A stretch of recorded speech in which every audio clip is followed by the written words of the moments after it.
Des centaines de milliers de personnes se disent vampires. Aujourd'hui, les vampires ne se cachent plus dans l'ombre. Ils sont partout, dans nos villes, sur les réseaux sociaux, revendiquant une identité souvent incomprise.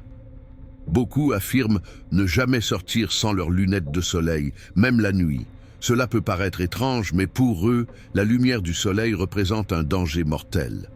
Cependant, il ne s'agit pas uniquement de mode.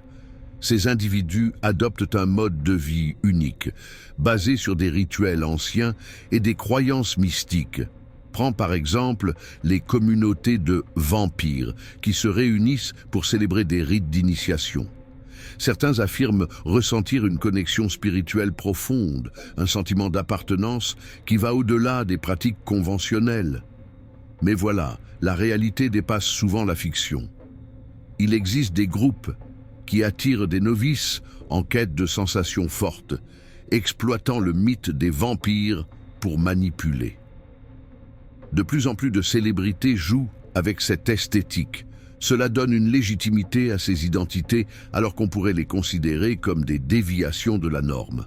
Entre cérémonies feutrées et glamour, le monde des vampires au XXIe siècle prend une ampleur insoupçonnée. Cependant, la question persiste. S'agit-il d'un simple phénomène de mode ou d'une véritable quête d'identité? Les frontières se brouillent et nos perceptions évoluent, captivées par une fascination qui semble éternelle.